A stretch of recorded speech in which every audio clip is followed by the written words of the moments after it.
नमस्कार, बहुत स्वागत है आपका। एनडीटीवी मध्य प्रदेश छत्तीसगढ़ देख रहे हैं आप। आपके साथ मैं हूं आसफ शेख।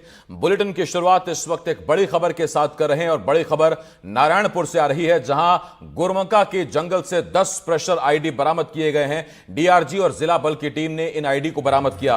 बम स्क्वाड ने आईडी को मौके पर ही डिफ्यूज कर दिया। अबूझमाड़ के कोकामेटा थाना इलाके का यह मामला है। तो यह बड़ी खबर इस वक्त हम आपको बता रहे हैं और बड़ी खबर नारायणपुर से आ रही है, जहां गुरमरका के जंगल से 10 प्रेशर आईडी बरामद किए गए। डीआरजी और जिला बल की टीम ने आईडी को बरामद कर उन्हें डिफ्यूज कर दिया। अबूझमाड़ के कोकामेटा थाना इलाके का यह मामला है। जवानों को निशाना बनाने के मकसद से ही आईडी प्लांट किए गए थे। प्रेशर आईडी थे और उन्हें पहले ही डिटेक्ट कर लिया। और सबसे पहले एनडीटीवी पर आप ये तस्वीरें देख रहे हैं, जहां नारायणपुर के गुरमरका में 10 प्रेशर आईडी सुरक्षा बलों ने बरामद किए हैं और उन्हें डिफ्यूज कर दिया। विकास मेरे सहयोगी इस वक्त इस बड़ी खबर पर हमारे साथ जुड़ रहे हैं। विकास, ये एग्जैक्ट लोकेशन क्या है? देखिए, ये कुतूल से जो पुलिस की टीम निकली थी, तो उनको ये जो है दुरमड़का जो इलाका है, कोकामेटा थाना क्षेत्र का इलाका है। और कुतूल से और अंदर की तरफ जब आप बढ़ेंगे तब इलाका आपको मिलेगा और काफी सघन जंगलों वाला इलाका है, साथ ही साथ पहाड़ियां भी हैं। सबसे खास बात देखिए कि बीते दिनों किस तरह से माओवादियों के जो शीर्ष नेता हैं बसव राजू, वो एक मुठभेड़ में मारे गए। और उसके बाद से ही बीते दिनों जो विकल्प ने प्रेस नोट भी जारी किया। उन्होंने कहा कि हमने सीज फायर की बात कही थी और युद्ध विराम की भी बात कही थी, लेकिन उसके बावजूद सरकार ने उनके शीर्ष नेता को मार डाला है। तो अब वो फिर से सीज फायर को जो है उल्लंघन करेंगे, इस तरह की मंशा भी उनके भाषा शैली में नजर आई। और ठीक उसके 3 दिन के बाद ये 10 आईडी बम बरामद किए गए हैं, जो इस बात की ओर संकेत करते हैं कि माओवादी जो है वो फिर से इसी तरह से सरकार से लड़ने के मूड में है। और इसलिए उन्होंने फिर से नए नए जगह पर आईडी बम यानी विकास, आप ये कहना चाहते हैं कि ये प्रेशर आईडी पहले से प्लांट नहीं थे, इन्हें हाल फिलहाल में लगाया गया था? जी बिल्कुल। जिस तरह से सारी तस्वीरें नजर आ रही हैं और जिस तरह से ये आईडी बम वहां पर प्लांट किए गए थे, जो बीडीएस की टीम है उनसे भी जो बातचीत की गई, तो भी ये लग रहा है कि जो जवानों के, क्योंकि इसके पहले उस इलाके में जवानों की सर्चिंग होती नहीं थी। मुख्यतः आईडी बम उस इलाके में प्लांट किए जाते हैं जिस इलाके में रेगुलर जवान सर्च पर निकलते हैं। कुतूल वो इलाका है जो कभी माओवादियों की राजधानी हुआ करती थी। और कुतूल वो इलाका है जहां 2 माओवादियों के स्मारक के बीच में साप्ताहिक बाजार आयोजित होता था और जहां पे माओवादी वर्दी और गन टांग कर शॉपिंग किया करते थे अपने जरूरत की सामान। उस इलाके में अब जवानों का कैंप लगा है। तो सोचिए, उस इलाके में कभी जवान सर्च पर जा ही नहीं पाते थे। इतना सघन इलाका जंगल का भी और माओवादियों का भी हुआ करता था। तो उस वक्त वहां आईडी बम लगाने का कोई औचित्य भी नहीं था। लेकिन अब जब जवानों का सर्चिंग उस इलाके में बढ़ा है, तो हाल फिलहाल में सारे आईडी बम उस इलाके में प्लांट किए गए हैं ताकि जो जवान सर्च पर निकले उन्हें नुकसान पहुंचाए। विकास, बहुत धन्यवाद आपका इस तमाम जानकारी के लिए। विकास तिवारी मेरे सहयोगी इस वक्त इस बड़ी खबर पर नारायणपुर से जानकारी दे रहे थे।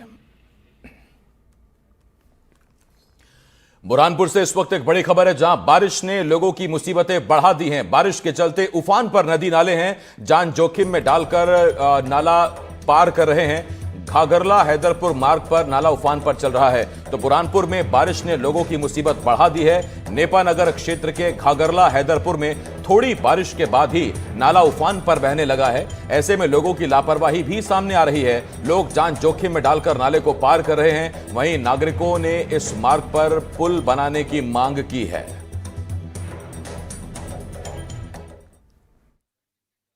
यहाँ पर ये बनाया गया है, 2 मोटरसाइकिल हादसा हो चुके यहाँ पर। तो ये कोई ध्यान नहीं दे पा रही है इस पे। अच्छा, मतलब पीडब्ल्यूडी विभाग को ध्यान नहीं दे रहा है, यहाँ पर कोई ध्यान दे नहीं पा रहा है। नहीं, आने जाने वाले यहाँ पानी आता है तो इससे तो बहुत तकलीफ होती है। और यहाँ से अभी मोटरसाइकिल एक फिसल गई पुलिया के ऊपर से। मतलब लोग पहाड़ के पानी में भी वो बाइक निकाल लेते हैं? निकालते हैं, आने जाने में भी तकलीफ होती है उनको। तो बुरहानपुर से तस्वीरें इस वक्त हम आपको दिखा रहे हैं। बारिश ने लोगों की मुसीबतें बढ़ा दी हैं और देखिए कहां नाला है और कहां नाले पर बना हुआ रास्ता, कुछ समझ नहीं आ रहा। लोग जान जोखिम में डालकर नाला पार करने की कोशिश कर रहे हैं। मजबूरी कहिए, टाइम बचाने की जल्दी कहिए। बारिश के चलते नदी नाले उफान पर हैं। जान जोखिम में डालकर लोग नाला पार कर रहे हैं। घाघरला हैदरपुर मार्ग पर नाला इस वक्त उफान पर चल रहा है और उसके बावजूद लोग जान जोखिम में डालकर नाले को पार करने की कोशिश कर रहे हैं। हालांकि स्थानीय लोगों की मांग है कि इस नाले पर पुल बनाया जाए।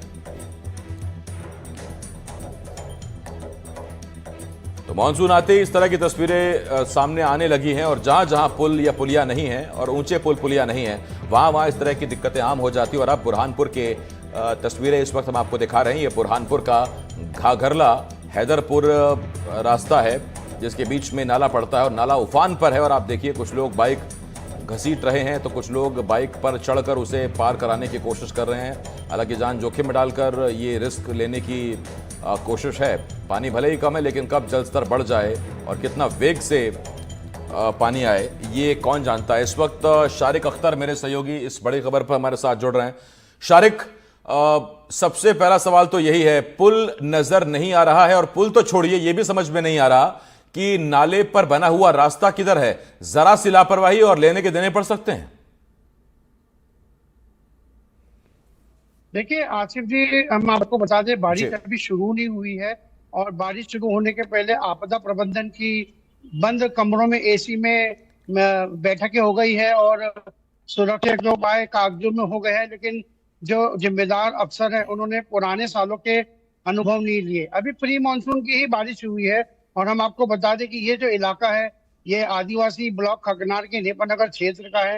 हैदरपुर घाघरला मार्ग है और ये जो पानी जो भरा है ये कोई पहली बार पानी नहीं भरा है। इससे लोगों का कहना है कि इससे पिछले साल भी ये पानी भरता है, कई लोग बह भी गए। लेकिन अफसोस इस बात का कि इन घटनाओं से भी जिला प्रशासन ने कोई सबक नहीं लिया, जिम्मेदारों ने कोई सबक नहीं लिया। अब लोगों की मांग है कि कम से कम ये आदिवासी बाहुल्य इलाका है, या स्थानीय भाषा में यहाँ चेतावनी बोर्ड लगाए जाए। जो वहाँ का पंचायत है या कोटवार है वो लोगों को समझाई दे कि जब भी पानी उफान पर आए तो उसको पार नहीं करे। लेकिन लोगों की मजबूरी है, इस रास्ते के अलावा उन्हें बाहर जाने के लिए कोई रास्ता नहीं। और अभी भी आज की भी ये जो घटना है उसमें भी कुछ बाइक बहते बहते बच गए। लोगों ने अपनी जान जोखिम में लगाकर इसको पार किया, तो इससे सबक लेना चाहिए जिला प्रशासन ने।